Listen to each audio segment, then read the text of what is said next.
As you saw in the previous video, NZXT is doing great with the new gaming gear peripherals, aiming to have all the peripherals needed for a fully functional gaming setup. Next in line today is the Lift Elite Wireless mouse.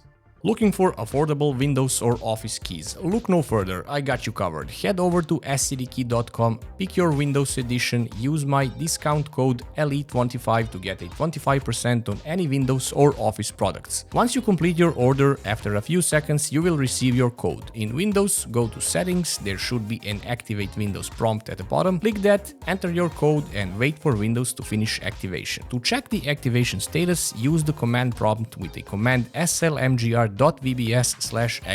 and you should receive a notification that the machine is permanently activated. Once again, use code ELITE25 at scdkey.com. Upon unboxing, you are immediately greeted with the product itself, so no nonsense plastic bags and such. So here is the mouse. The looks is very nice and it feels like a premium product in your hand. Very light as well, which you can see that under the mouse there is absolutely only the necessary plastic support to keep it in place. Moving on, in the box there is a wireless receiver with an extension cable, so you can use the cable to keep the receiver on your desk in the adapter and then use the cable only for charging later. This way the receiver is close to the mouse, so you don't have any accidental signal dropouts and similar. You also have two grip tapes included for left and right buttons in case you need or want to use and actually prefer those. If you look at a mouse from the top, you can see a curved and symmetrical design. The left and right mouse buttons are separated from each other by a wide gap with the wheel in the middle. It looks like it's ambidextrous, meaning it fits right and left hand use, but buttons on the side are more suitable for right-handed people. There is a large NZXT logo on top of the mouse, but there is no RGB at all. There is just a small signal LED in the middle to signal the DPI change or when the battery goes empty.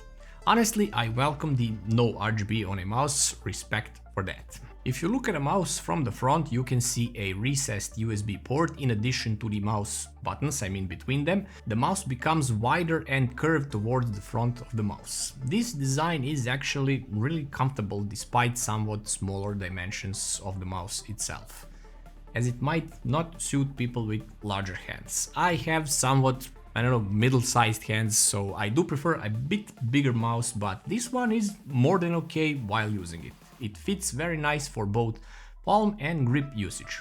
It is a bit narrower in the back, although the hump sits perfectly nice at a palm.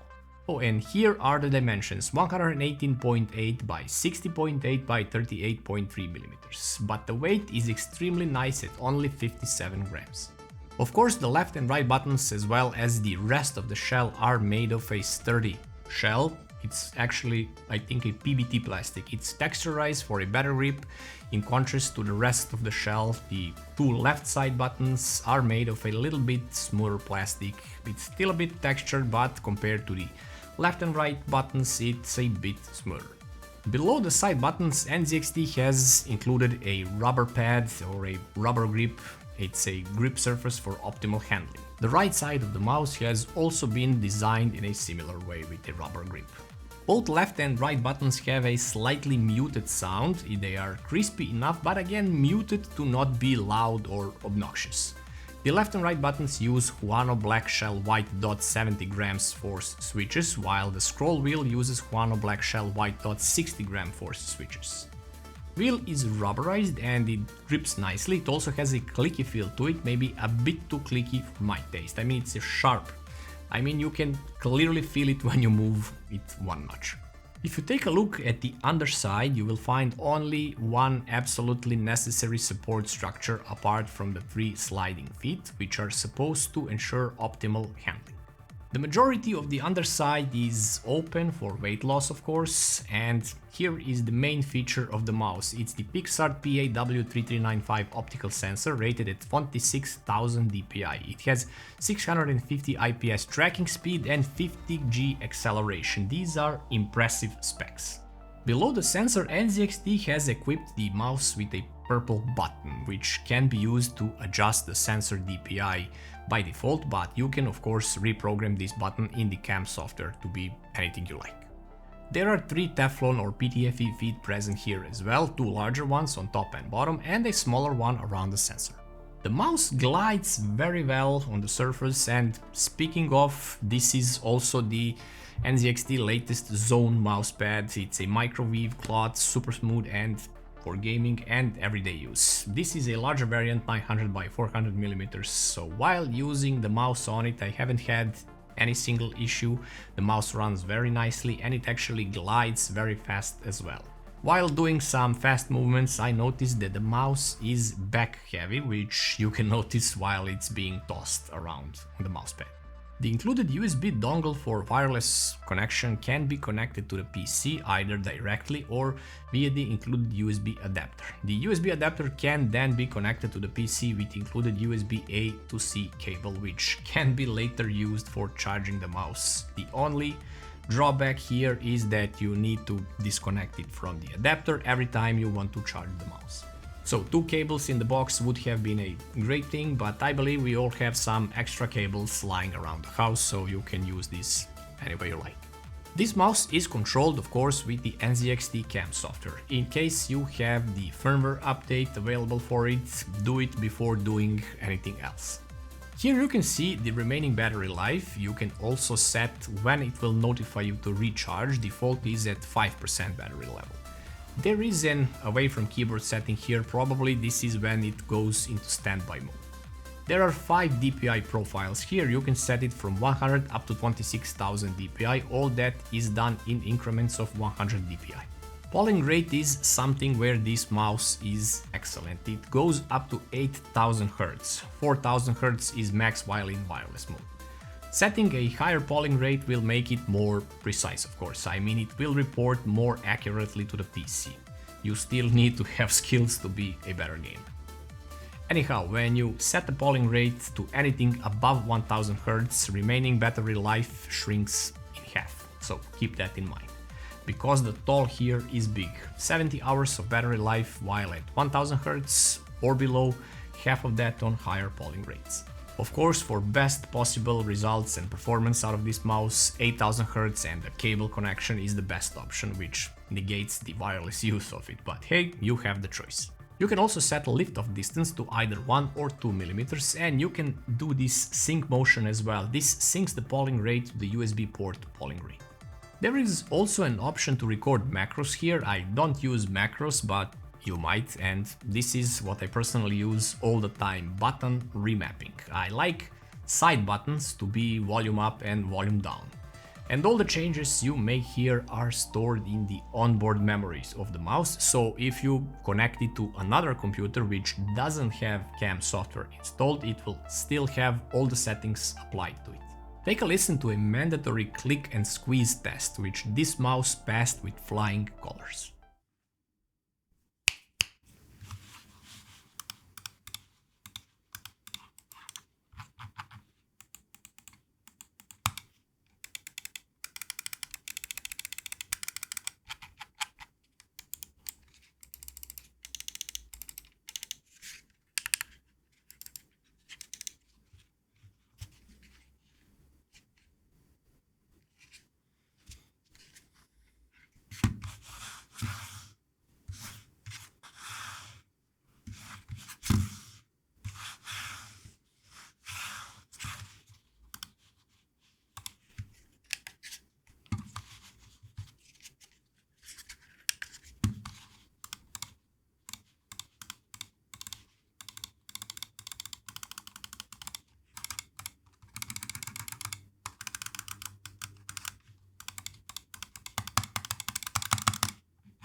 As for the pros and cons, here is what I have to say about it. Despite the classic symmetrical design, the mouse fits well in hand because the curved shape allows the mouse to adapt well to the user's hand. Every button is reachable with ease and it responds very well while gaming, so no jerky movement, no missed shots and similar. The clicks are very pleasant and not heavy on your fingers. The rubber coating of the two outer sides installed offers you a pretty good grip as well. The PTFE feet glide very nicely on the surface, not just on the NZXT mousepad but on all mousepads. And again, despite being strangely shaped and back heavy, I still haven't had any problems while gaming with this mouse. The side switches are easily accessible as well, and they are pretty easy to press. The only harder button is the wheel itself. It's nothing alarming, but overall it's harder to press than the left or right click. Also with noticeably sharper scrolling, again nothing alarming. So biggest pros here are the polling rate, the sensor itself, the onboard profiles, and the biggest con that is bugging me personally are the DPI increments of only 100 steps. Possibly a future firmware can fix this. Then we come to the price, which is so steep, $89.99 and available on NZXT.com. Yes, it's a beefy sensor. I mean, it has a beefy sensor, it has amazing polling rate, great shape, suitable for lefties and righties, but somehow price is a bit steep as I see it.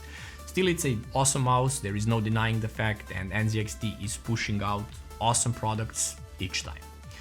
So there you go. Anyhow, let me know your thoughts about this mouse, and in the meantime, sub to the channel, like and share the video, and I'll see you in another one. With the NZXT Function Elite Mini TKL keyboard.